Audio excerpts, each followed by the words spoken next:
Welcome to another episode of Big Boss Biscuits, the podcast where we talk about human-centered leadership. Remember that moment in the show where Ted Lasso walks into the locker room, ridiculously optimistic and armed with nothing but the belief in people? Well, most of us may have thought that kind of leader doesn't exist, but today's guest proves us wrong. Meet Nate Brown, a real-life Ted Lasso who's built his career on a radical idea that caring about people isn't soft, it's strategic. That community is not a nice to have, it's the whole point. Nate co-founded CX Accelerator, a community of over 5,000 customer experience professionals and leaders helping each other do remarkable things. Now he is the head of education and enablement at Metric Sherpa, transforming how organizations think about customer interactions. But Nate's story is powerful because he doesn't just talk about human-centered leadership. He actually lived and continues to live it in the trenches. He built a counterculture in not just one, but maybe a couple more toxic or unhealthy companies and organizations, where he faced the critics who thought kindness was a weakness, and he never wavered from being unapologetically authentic.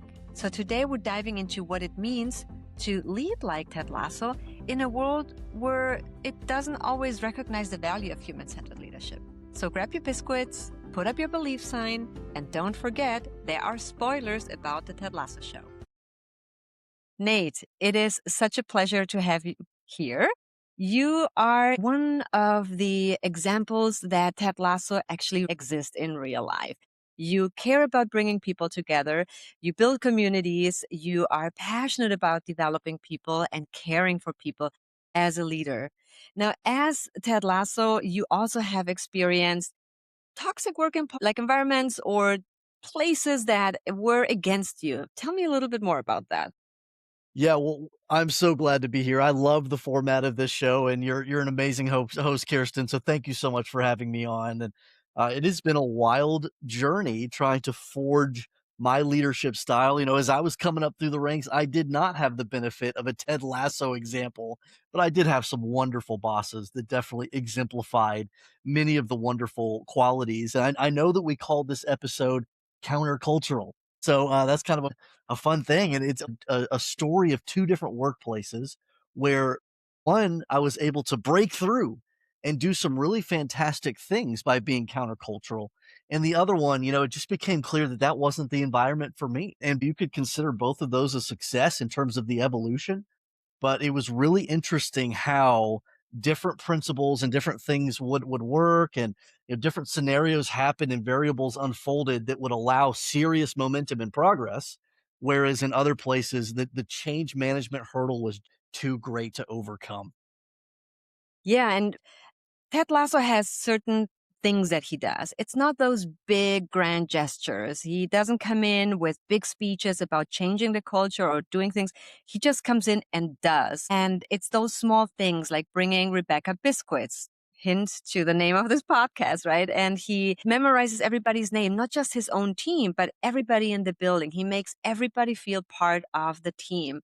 And so, what are the things that you do or have done in those two examples where you created that counterculture and one was successful and the other one not so much? But what was your leadership philosophy that changed things around? So one lassoism that I've had for some time, and when I went back, Kirsten, and watched episode 3, Trent Krim, The Independent, I was so tickled to see Ted Lasso identifying particular things and opportunities for people that were under his care. And then he would personally select a book for them to unlock a new way of thinking about their context and about their life, even above and beyond their work situation. So, of course, he gives Roy Kent A Wrinkle in Time. And Roy originally is so angry. He's like, why do I have this stupid book? And he's like, am I supposed to be this little girl? And Ted's like, I want you to be. And then Roy has this unbelievable moment of, I am a leader on this team. This awakening that happens, it's just such a cool technique. And that's something I've enjoyed doing this for a long time. We're all see somebody in a particular state of mind and just know, my goodness, if I can awaken this inside of them, these unbelievable outcomes could happen. And so I'll go. and just think about people and just be hand selecting books. And I'll be so excited to present somebody this resource, and I'll read it with them, I'll go through that with them. I've done that with so many people, and, there has been some real life change that has come out of that. And that makes you one of the best leaders out there, because that's what leaders do. We bring the best out in people. We find the right resources to share with them so that they can have this aha moment and, as you call it, this awakening. What happens though when you have someone above you or a peer who is trying to sabotage? And I mean, I loved Rebecca from the beginning. Saw immediately through her. But in real life, we see bosses like this. They try to sabotage your efforts, or they get jealous or insecure because you're maybe better or you have a better way with people. What do you do there to win them over and build the trust and the rapport that you need to have them in your corner? Yeah, and I was struck again by the manipulation of Rebecca and just how sad it was when Ted was trying so hard to connect with her at the top of episode 3 and bringing the biscuits, and Rebecca's just she doesn't want him to succeed. She doesn't want to connect. And there's just a fundamental no. And sometimes that is overcomable. And it is so sweet to see that happen inside of Ted Lasso. But I've been in one environment where I have been able to overcome that. And I've been in one or two others where that did not. So I think being able to be very honest about where you are and how much energy and effort you really should be able to expel into a relationship before you just have to be honest and say, "Hey, this is not where my best energy needs to go." And I can't put a timeline on that. I can't put exactly the quantifiers on. I was able to break through in a particular environment. I did have a boss that was very much against me. I mean, this is somebody where he would say awful things behind my back. He would he would badmouth me to my peers and to his peers, being a director level person. He was making it almost impossible for me to advance inside the organization. Now, it definitely feels to me like this is a situation where he was trying to keep me in what he deemed to be my place. He did not want me to go beyond where I was. He did not want me to move into other parts of the organization and to see and experience different things. He just wanted to keep me in the convenient box for him. That's a sad place for somebody to be, especially somebody like me who is so curious and is learning new things all the time. And it was ready to break forward beyond customer service and to start to do customer experience, which is a much bigger thing, a much more enterprise wide way of thinking, acting, and earning influence. And we came to a moment where, he asked this iconic question of, are you just going to do your job? Or are you going to try to do all this other stuff? And my answer to myself in that moment was, I'm gonna go do all this other stuff. This is what the organization needs. This is what's true to me and my evolution and my learning cycle. This is how I can serve more people better.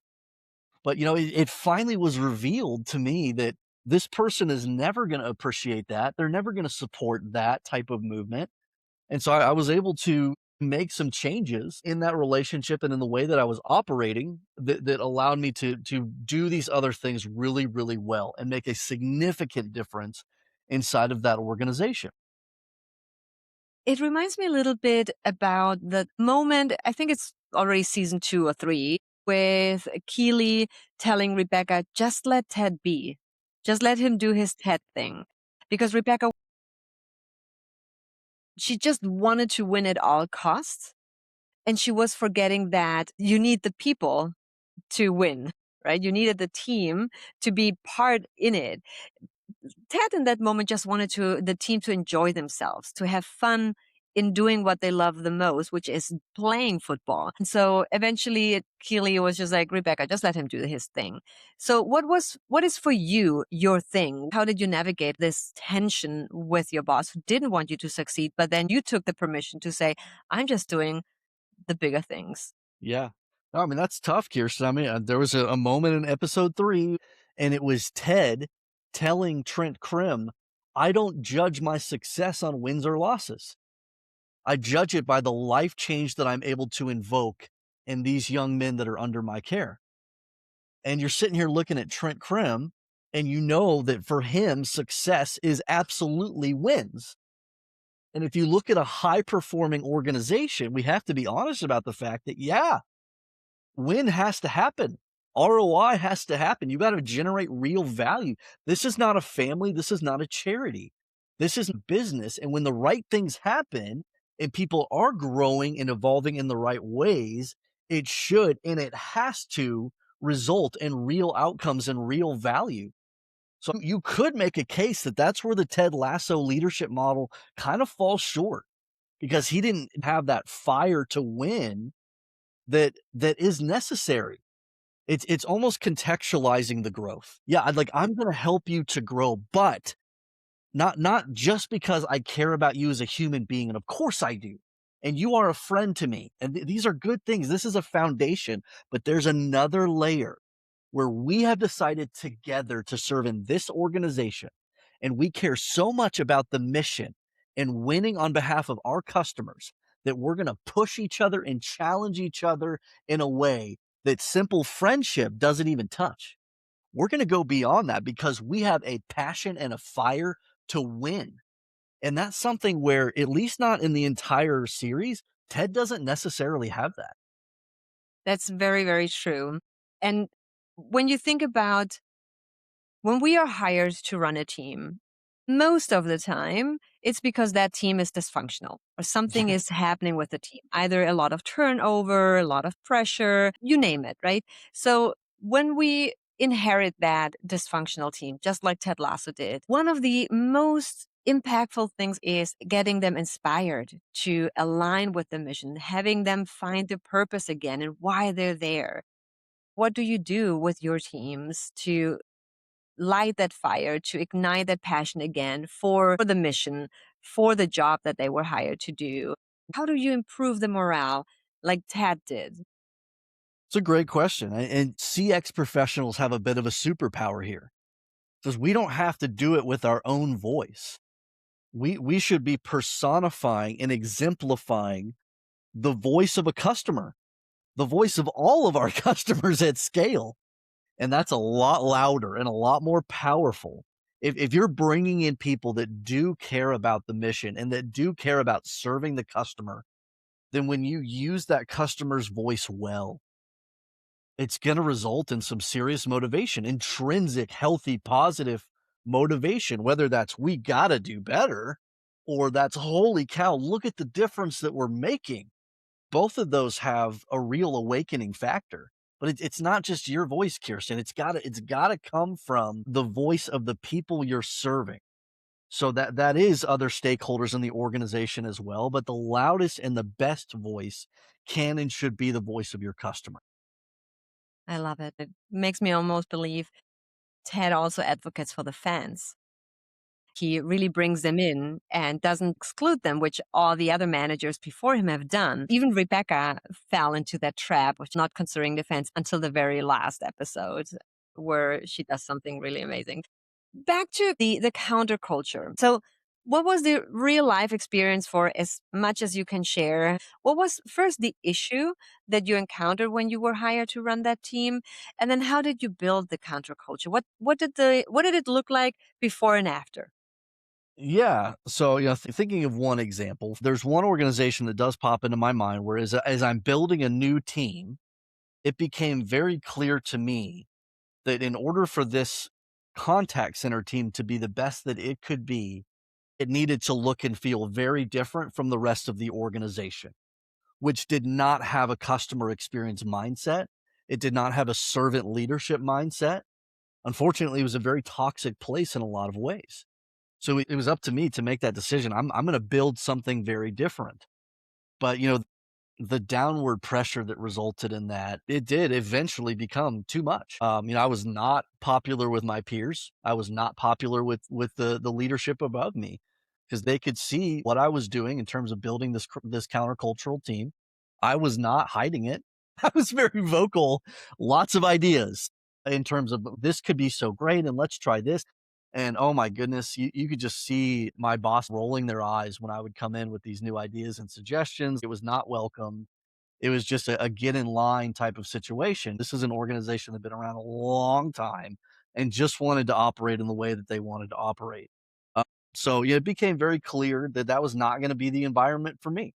So as mentioned, there was another environment where I was able to overcome that and actually create a new cross-functional team that awakened a CX mindset across the enterprise in a very powerful way. So that was very exciting, but this was a situation where that was not going to happen, and I moved on. If it's a company that has already been established and they didn't want to change things, why hire someone who is an inspiring servant leader who cares not just about the people, but also the outcomes and who understands that servant or human centered leadership is not just a nice have, it's truly a business strategy? Because let's face it, when we all are happy, we perform better, we are engaged, we don't churn. And so you understand that. Why would they hire someone like you? It was absolutely a mishire. Honestly, it was clear from the first day. And I found out later this person didn't even actually really want to hire me. So it was a situation where I should have known better. But I've got that Ted Lasso optimism. I'm sitting here thinking I can make such a difference inside of this organization that needs what I have. And I'm very proud of what I was able to build during the time that I was there. So it goes back to that struggle. Like, did Rebecca need Ted Lasso? Yes. But did she know that at the time? No. She was using him for a specific purpose of sabotaging the team. But of course, this awakening did happen and this growth occurred that was so good and exciting. And those are some of the funnest situations where you are able to just keep the faith and overcome these odds. But that's a bit of a storybook situation. It does not always turn out that way. I love your vulnerability and I appreciate it so much. What I love about what you just said is that, yes, Rebecca hired him to fail from the beginning. She wanted the team to fail. That was her whole purpose. Then something beautiful happened. Ted won her over. He actually won everybody over, right?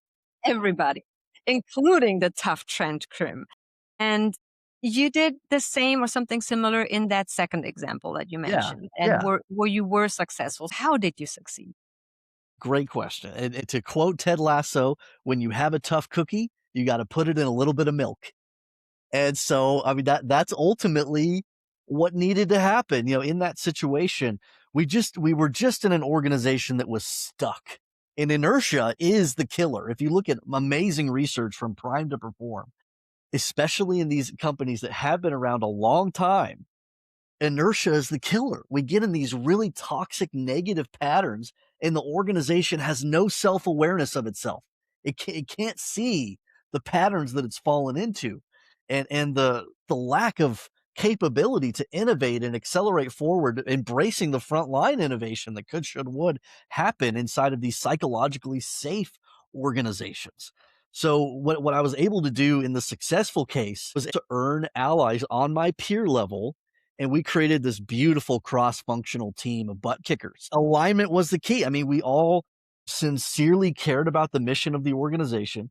We sincerely cared about the customers that we were getting to serve, and we were hungry to learn from each other on how we could create a better overall customer experience. I felt like we were able to transcend that legacy mindset, and it was all about supporting each other. We finally started to succeed in some cross-functional projects, which was like an impossibility in the organization for the most part because people were so in the box and siloed to their department function. That's when leadership started to wake up and see the magic of it. And so we got some real momentum and some real leadership backing. Love it. Especially the getting people outside the box that they're put in and their specific roles. We see it in companies over and over, and we see it even in Ted Lasso. Like you have Nate the Great, who is just taking care of the locker room, but Ted immediately understands talent in him. Yeah. He sees his strategic mind and he's brilliant and takes him immediately under his wing. And that's what great leaders do. They identify talent, they identify opportunities to work across different departments, cross functional, as you said, and then they build up the company that way. Do you have examples of the Nates out there? That was another amazing thing that happened. That beautiful moment where Nate is coming and getting some trash out of Ted's office, and Coach Beard is in there, and he starts mumbling like, "Well, I've got to play." And Ted's like, I can't hear people that don't believe in themselves. What is that? And then Nate mumbles the play. And then Ted's like, "Do you believe that this would work?" And Nate goes, "Yeah, I do." And he's like, "Whoa, don't say it so loud. You don't have to shout." It's just that beautiful moment of Nate believing the play would work, Ted believing in Nate, and the magnitude of that moment, cannot be overstated. And it's so cool. And I did have a moment or two like that with some of my people over the years. One in particular pops in my head. I won't use his name, but oh my goodness, I just knew that this goofy kid was gonna be the next leader over the customer service department. He just had this kindness, this gentleness, this servant heart, and he was smart. He just picked things up really fast. And so he was oriented the right way to just help everybody around him and to accomplish the objectives that really mattered in a customer service center. And so the day I got to promote him as a manager into the customer service team was not at all surprising, but it was so beautiful nonetheless. He did not see himself that way initially, um, and it was a really cool moment to be able to look at him and say, "You have unbelievable gifts that this organization needs, and we're gonna put them out here for everybody to see. We're gonna give you a louder voice." I'm somebody where if I'm not careful, I can hog the spotlight. And so I have to be very intentional about making sure that I am giving people that report into me the opportunity to be loud and to show off their gifts. And so I think hard about that. Like, what would be an opportunity for me to position this individual in such a way that they get to showcase their capabilities and their intelligence? And I will create those moments. When you think about the leaders that you've developed, sounds like that employee was one of them, that eventually you promoted him and he had the spirit of a servant leader already. What are some things you can share with anybody who wants to be a leader or is on the path of leadership and managing people, taking care of their careers, because that's a responsibility that we hold. We have a lot of power as leaders. What can you share with them? Philosophy, tips, wisdom. So for me, embrace the qualities of a servant challenger. So you got to have both in order to really be the leader that your organization needs. You've got to have that servant capability. So I'm looking outward beyond myself. I'm not sitting here trying to put myself on a pedestal.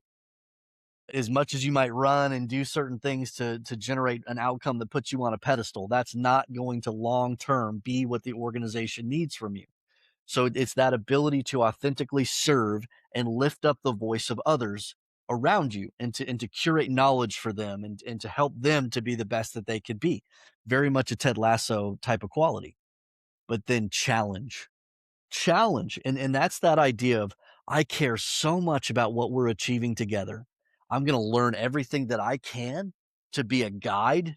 And I know what the journey with the business looks like. And I can help to navigate that and offer insight and kindness and reduce friction and accelerate and create fun and, all kinds of things that you can do as a proactive guide.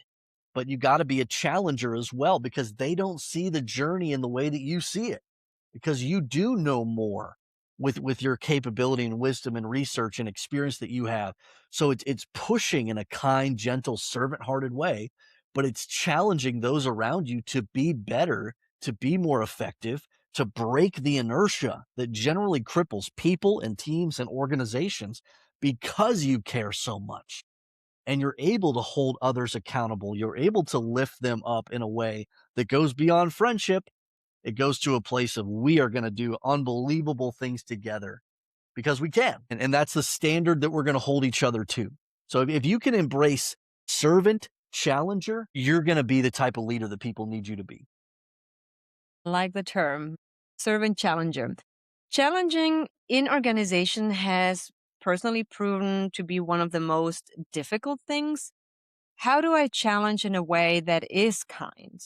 And I'm also talking cultural, and that's why I fell in love with Ted Lasso because he's like an American coming to the British world and clashes, right? Now, I half German, half Mexican. And so I came to the US, and I mean, as a German, I challenge a lot and I ask a lot of questions with the idea of how can we do this better and make us Mm. better. Yeah. But that doesn't always land well. And I always ask myself, how can I challenge in a way that is kind and doesn't put off the people above me or my peers or even my own team members? Yeah. It's radical candor. It's Kim Scott. I love radical candor. So it's that you gotta earn the right to challenge. You don't just get to go straight into challenge. You first have to earn the right with people. So how do you do that? You create a foundation of trust with them, starting with you're another human being that's worthy of me to care about and honor and treat well as another human being. It starts there. Then it works up to like a true friendship. And there's some things that you share in common, some things that you truly love that are unique about this individual. And you celebrate those things and you understand those things and you start to help and lift up that individual in some very personalized ways. Then you get up to that magical layer of we are aligned, we are in the trench, we're fighting this battle together. I mean, I think about healthcare workers, Kirsten, and how much they earn the right with one another. Because if you think about what they have battled through over these past 5, 6 years together, when you walk into a hospital ward, you can feel the camaraderie and just the fact that these people would defend each other like that if it came down to it. And there was a moment where they needed to protect one of their own. My gosh, do not stand in their way. And I just think that's such a beautiful picture for us in corporate environments of the type of relationships that we can build that are so unified, that are so aligned in terms of the mission and what we're achieving together and the pride that comes with that. Woo, that's something special. You mentioned a few times friendship.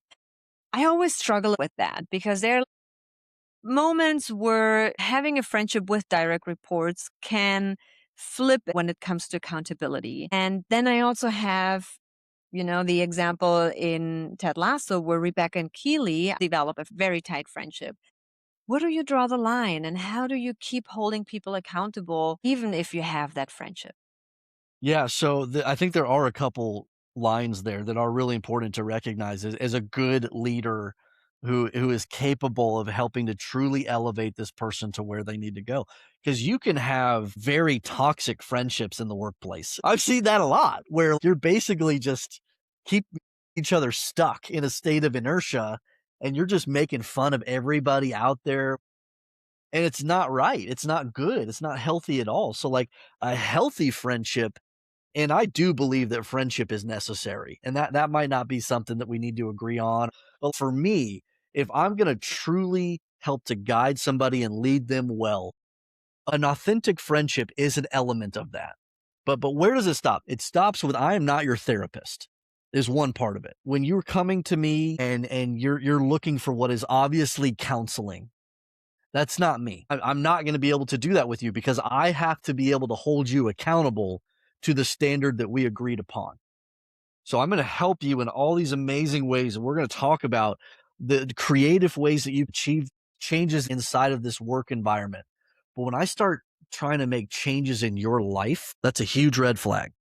And leaders should not be doing that's not appropriate. And you end up taking on an impossible burden of somebody's well being. So you can't do it. That's one clear line is you cannot be a therapist, but you do have to be a friend and a cheerleader, but you are also the judge and jury. At the end of the day, the person has to feel like I am on your team, Kirsten. Like I want you to succeed. I know you can succeed. And here's the things that we're doing together to make sure that you are successful. But if it comes time to where you're not doing the things, I am the same one. Even though I've been a cheerleader, I've been a helper for you, I will have to come back around and now give you some very tough truth. And you've got to be in a place where you can do that. And it's got to be clear to the other individual that you will flip the script. And that's another form of good leadership is holding them accountable with real consequences. So you're not going to you're not going to be best friends. No. Well, there is a friendship that is there, but it's a different type of friendship. And there are criteria. And there are moments in which that friendship morphs into something else. Does that mean that you can't still be friends and care about each other deeply? You absolutely can, and you should. I would love to wrap up with one last thing that I feel you embody beautifully, similar to Ted Lasso.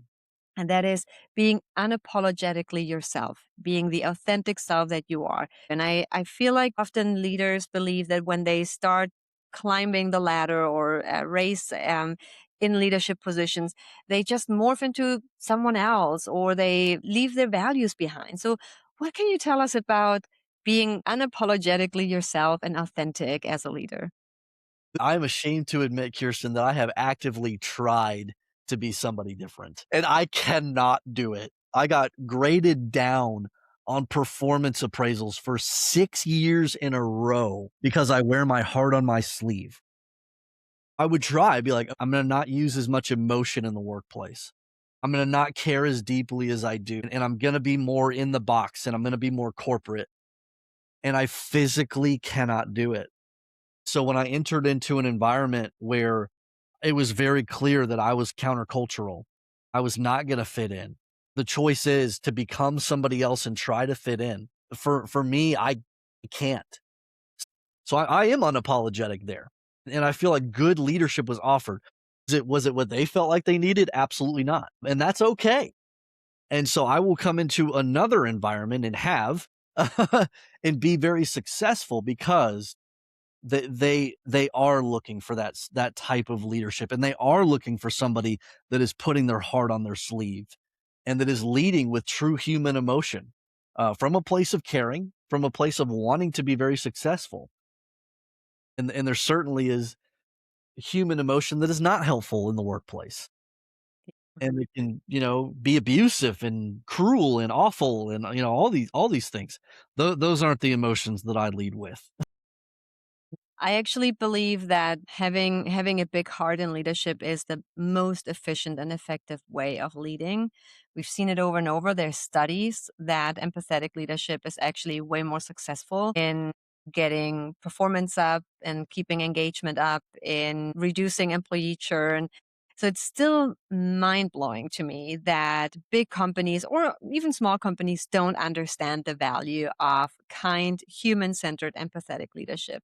And vulnerability is part of it. So I appreciate you being vulnerable and open and honest in our conversation. It's been such a joy having you here. Are there any last thoughts of wisdom that you can share with us about your authentic leadership style? I feel like there was just a closing quote in the episode of Ted Lasso, and it was where Trent Krim truly had the moment where he's like, this guy, he's just gonna do what he's doing. Like, there is no other path that he can follow. And he goes, I can't help but root for him. So I just want to express gratitude to the many people who have rooted for me.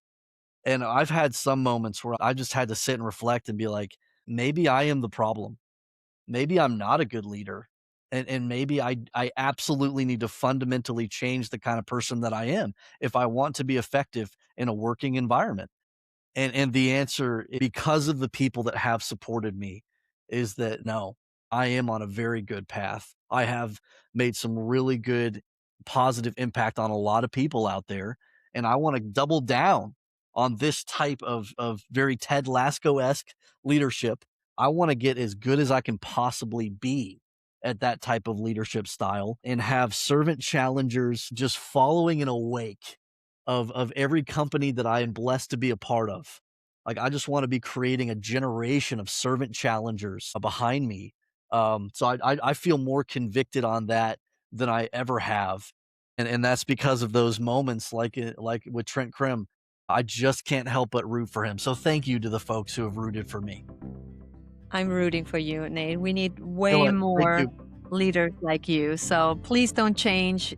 Stay unapologetically yourself. You deserve to be you. The world needs more of you. So thank you Ditto, again for being Kirsten. here. You rock. Thank Thank you you. for cheering me on. You're amazing, Kirsten. Thank you for helping so many of us to find this very positive path. You're an amazing hostess.